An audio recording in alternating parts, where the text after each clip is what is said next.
Bom dia a todos meus irmãos, a graça e a paz do Senhor Jesus. Hoje um cenário diferente dentro do carro.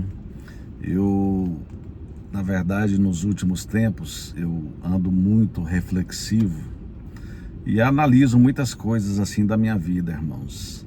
Dentre elas, eu tenho entendido que eu preciso de trazer um equilíbrio. Eu tenho algumas áreas a ser trabalhado, dentre elas a espiritual, a ministerial, a familiar, o amor, o meu sentimento eros pela minha esposa, as coisas da empresa, tanto comercialmente, administrativamente, financeiramente. E hoje eu fui honrar minha filha Itachi, que trabalha em uma outra cidade. Eu fui levá-la para honrá-la, para significar essa honra na vida dela.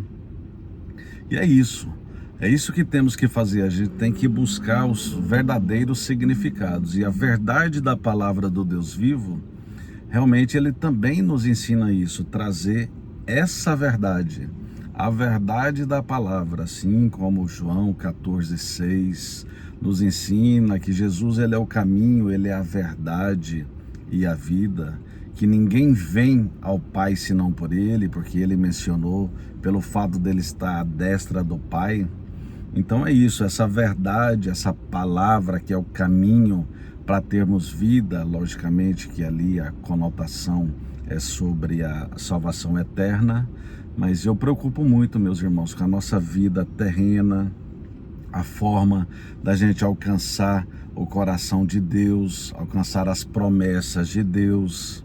E hoje a vertente aqui da palavra, apóstolo Pedro nos ensina sobre o fato que não retarda as promessas, o Senhor não retarda a promessa que Ele nos fez. E está em 2 Pedro, capítulo 3, no verso 9, vou trazer para que a gente já adiante aqui. Não retarda o Senhor a sua promessa, como alguns a julgam demorada. Pelo contrário, Ele é longânimo para convosco, não querendo que nenhum pereça, senão que todos cheguem ao arrependimento. Vamos orar em prol dessa interpretação, do discernimento do Espírito Santo, para que eu traga a mim, levando a vocês essa hermenêutica, essa exegese, ou seja, também como eu tenho aprendido sobre uma teologia sistemática. Querido Deus, em nome de Jesus, colocamos na Tua presença a Tua verdade, no trono da Tua graça, Pai querido. Que o Senhor nos ensine verdadeiramente a deixar o que precisamos deixar na cruz do Calvário, avançando no Teu propósito, buscando o arrependimento, quebrantamento, que nossos corações sejam contritos e quebrantados, para alcançar o Teu coração, Pai querido, para que a Tua promessa não retarde.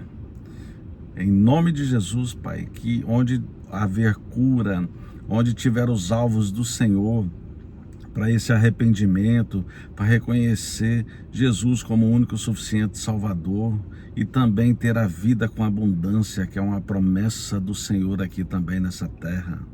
Oh, Pai, que a gente esteja preparados quando vier as aflições, as tribulações, as perseguições, que o Senhor nos ensine a ter perseverança nisso, trazendo a experiência e a esperança que sempre é o Senhor, Deus Pai, Deus Filho, Deus Espírito Santo. Oh, Pai, em nome de Jesus, nos ensine nessa manhã. E glórias te damos, exaltamos o Teu nome, pois o Senhor é o único digno de honra e adoração. E que assim seja em nossas vidas. Amém. Amém, meus irmãos. Glória a Deus por isso. Irmãos, então, como ficou bem claro, olha, não retarda o Senhor a sua promessa, como alguns a julgam demorada. Pelo contrário, ele é longânimo para convosco. Oh, meus irmãos, se ele não fosse longânimo conosco, oh, meu Deus, a gente já poderia ter perecido nessa terra. Não querendo que nenhum pereça. Olha bem, é isso. Senão que todos cheguem ao arrependimento. Irmãos, aqui a gente não precisa ter dúvida que o Senhor afirma que a promessa dele não retarda.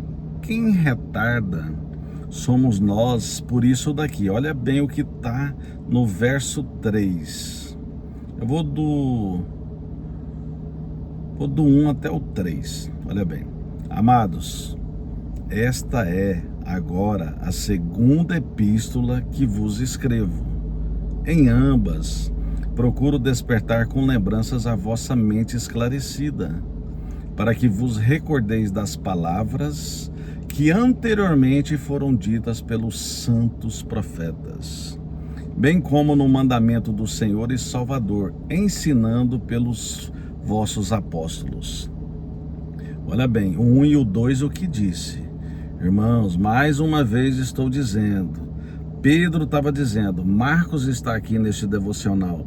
Irmãos, mais uma vez estou dizendo, Pedro escreveu, inspirado por Deus, que procura despertar com lembrança a vossa mente esclarecida. Estamos aqui, eu estou aqui lembrando que Pedro foi inspirado para que eu e vocês tenhamos essa mente esclarecida, para que a gente recorde das palavras que anteriormente foi dito pelos santos profetas.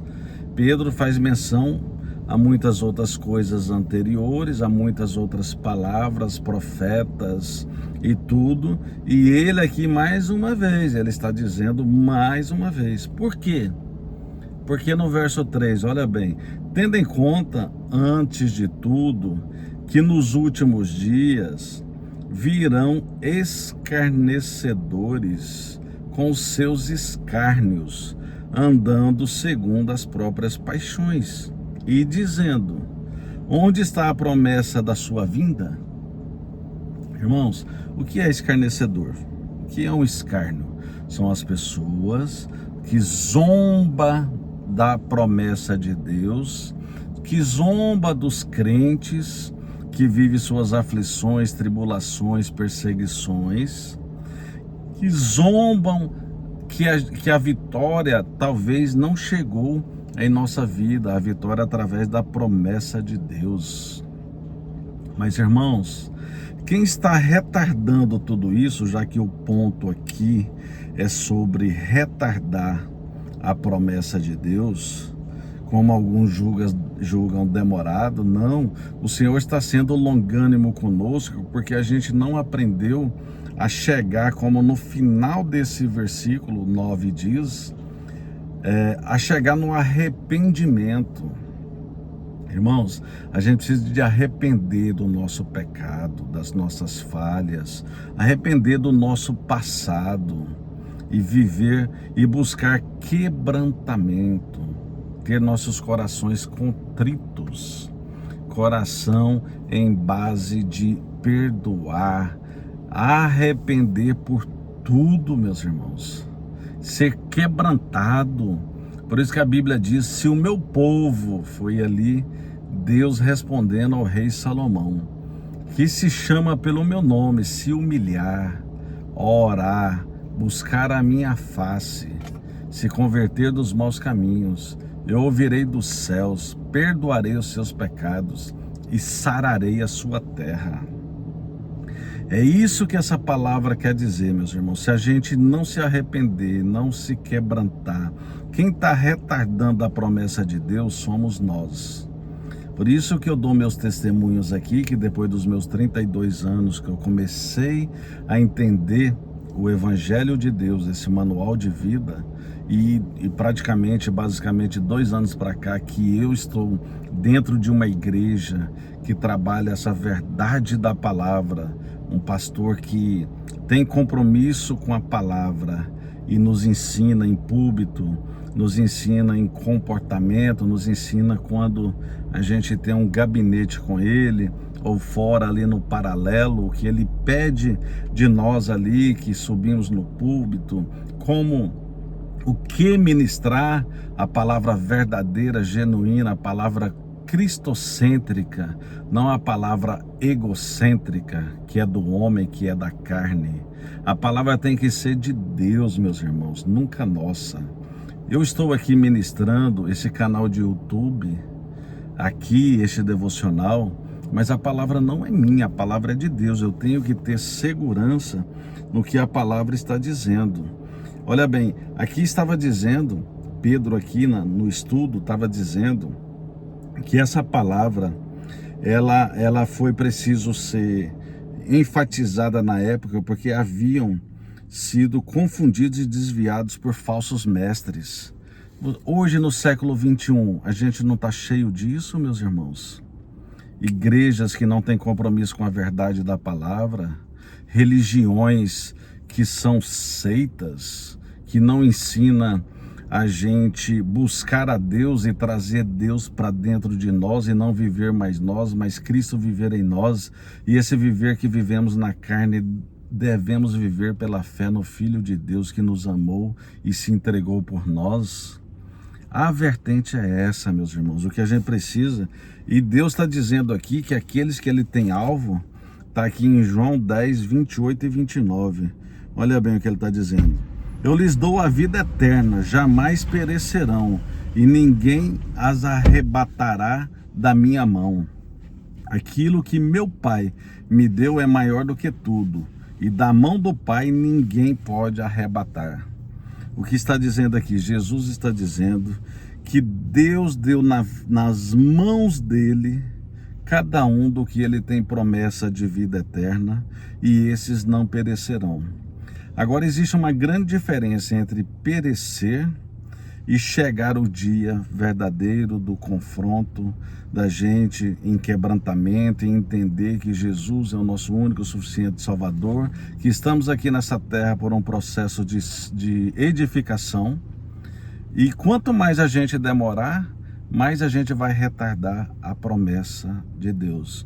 Quanto mais a gente demorar a entender que a gente precisa dessa verdade, a palavra do Senhor, que cura, liberta e restaura, para que as promessas de Deus estejam não só no plano salvífico, o plano de salvação, viver a nova Jerusalém, amém, glória a Deus, só isso já é tremendo.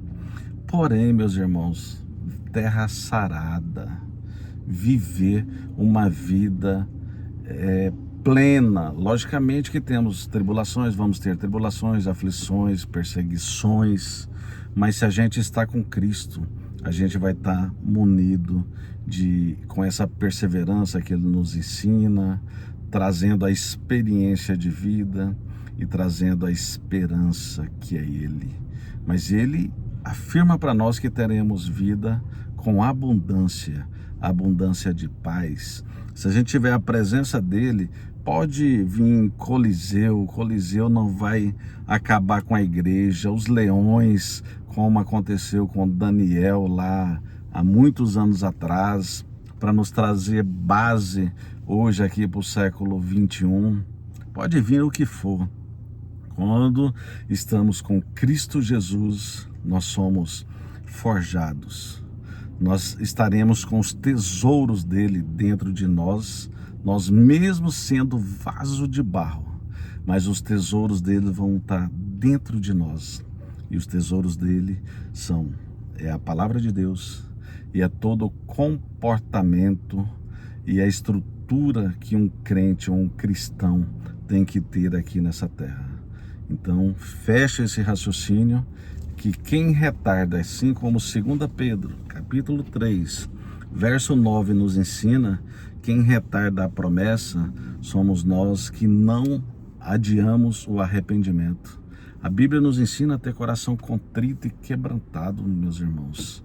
Então, quanto mais a gente adiar isso, mais nós vamos adiar a promessa de Deus. Mas como Jesus disse em João 10, 28 e 29, os alvos do Senhor não sairá das mãos, vai ser alcançada. Por isso que a Bíblia também disse lá em em Pedro, 2 Pedro, que ele é longânimo, porque ele está esperando os seus, os quais ele tem promessa, os quais são alvos que eu e vocês, eu lá já em 2007 eu tomei essa decisão, mas ele me converteu, ele me convenceu que essa vida de pecado, só o corpo e a alma não presta, não devemos ter, porque senão vamos viver os escárnios e sendo os escarnecedores por aí, zombando de Cristo Jesus e da verdade da palavra dele. Mas espero em Cristo que hoje, dia 2 de agosto de 2025, essa palavra esteja chegando aí em muitos que vão tomar a decisão que eu tive em 2007 e que a cada dia a palavra tem me restaurado, me transformado, visitando áreas da minha vida que desde a minha constituição lá na infância, na pré-adolescência, começou tudo errado e me remeteu a coisas erradas desse mundo. Eu vivia as coisas que eram jaz do maligno. Mas eu espero em Cristo que eu e vocês possamos avançar após essa mensagem. E que assim seja na minha vida e na vida de vocês, buscando essas promessas do Senhor e tendo vida com abundância. Amém, meus irmãos. Fiquem em paz. Tudo de bom até segunda-feira. Abraços.